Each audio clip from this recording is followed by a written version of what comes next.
Sir, now some honorable members have expressed the sheer fear that the management may misuse this power.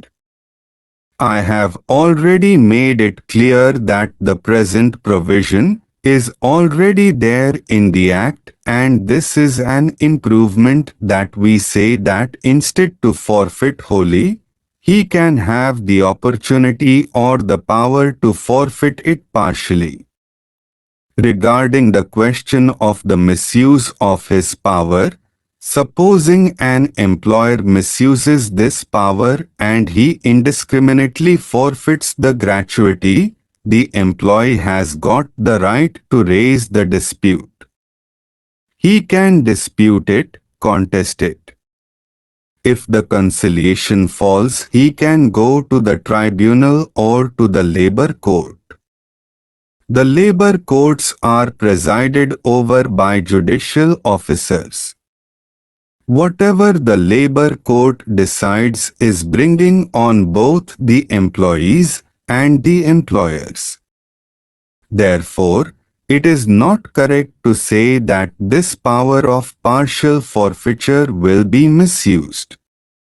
I do not think this is going to be misused by the employer. I feel that there are sufficient opportunities which are open to the employee to challenge such a misuse exercised by the management.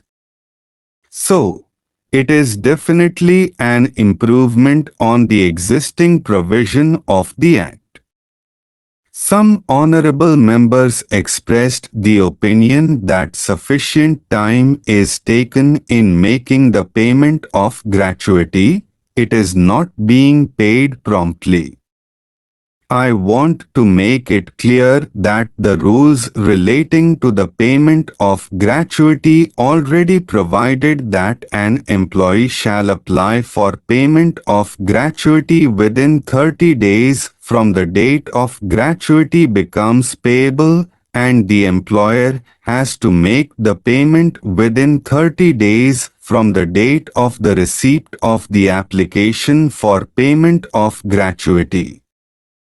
So, the time limit is already prescribed and he has to pay the amount as per time limit fixed in the rules.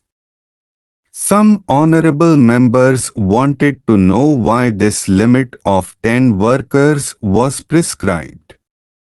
It is because the Payment of Gratuity Act says that this is applicable only to the establishment. In Section 2 it is said, to what category of industries and establishments it is applicable.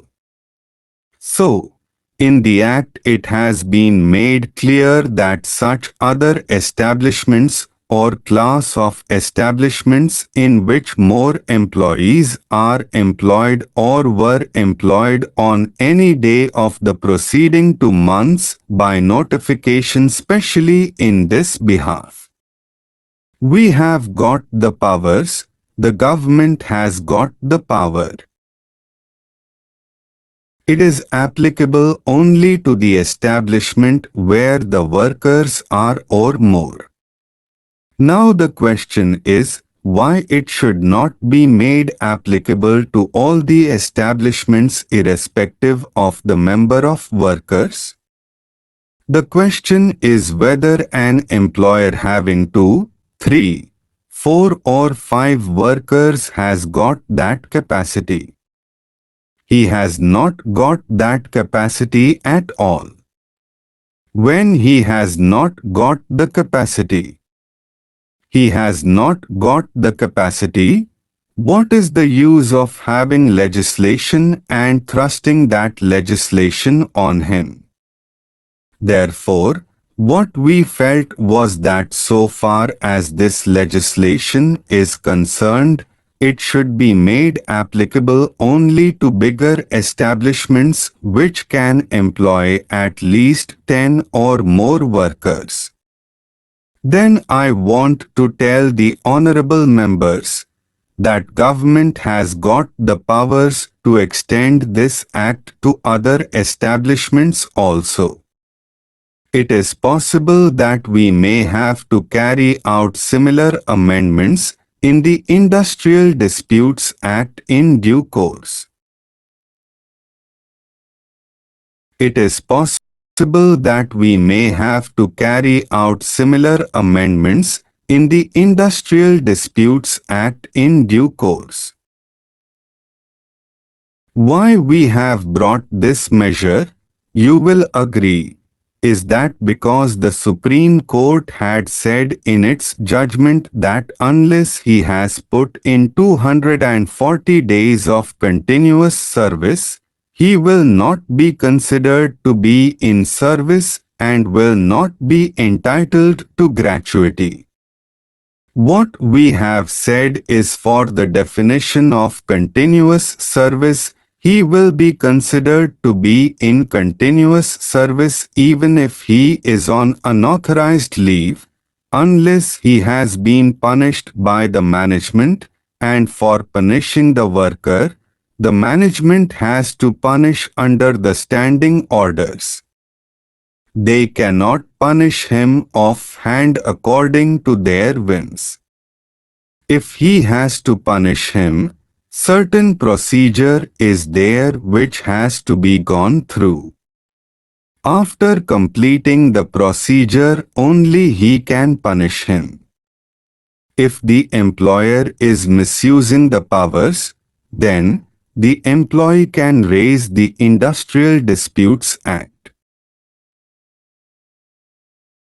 Don't forget to like, share and subscribe to Lakshya Steno. Stay connected with us on social media. For any query, WhatsApp on 9991560799, link in description.